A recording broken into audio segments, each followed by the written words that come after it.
They say dreams belong to the dreamer, but in the village of Obanchi, dreams belonged to everyone. No one knew when it began, only that every night the villagers shared the same dream.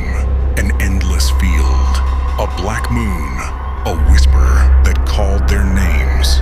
And when they woke, they remembered everything. At first, it felt like magic. Lovers meeting in the same dream, friends talking with the dead, children playing with shadows that knew their names. But soon, it became unbearable because some dreams were not meant to be shared. One morning, Amina, the youngest daughter of a weaver, woke up screaming. In her dream, she saw her mother walking into the forest, barefoot, her eyes white as ash.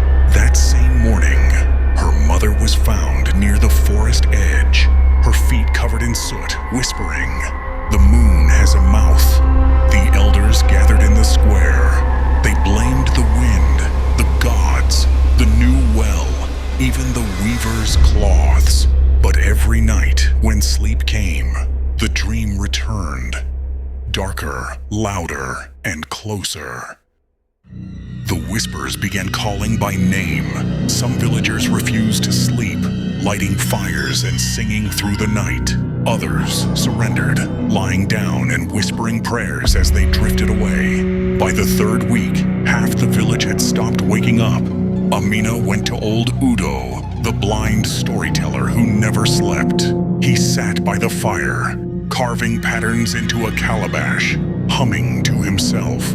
When she asked how to stop the dream, he said quietly, "You cannot stop what you invited.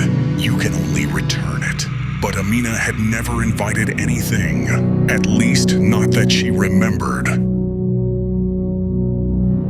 That night, she stayed awake, watching her mother breathe. But just before dawn, she blinked, and the world around her changed. She was back in the field, the black moon above, the whisper behind her. It was not calling this time, it was listening. "Why do you haunt us?" she asked. "We are not haunting," the whisper replied. "We are what you forgot." Then the ground split, and faces rose from the soils. Her ancestors, her neighbors, her own reflection. They spoke in one voice. "Your village stole its dreams, and now the dreams are taking them back."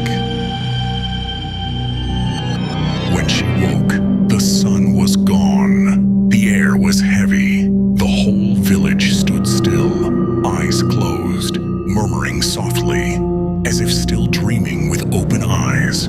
She ran to old Udo's hut, but it was empty. Only the calabash he had carved, marked with the same pattern she'd seen in the dream. A field, a moon, a mouth, and when she looked up, the moon in the sky was no longer white. It was black, open wide, like an eye that had just awakened. They say no one leaves Obanji now. At night, you can still hear the villagers talking in their sleep, their voices overlapping. 1,000 dreamers sharing one nightmare. And if you ever pass by and hear your name whispered on the wind, don't answer, because that's how the dream begins.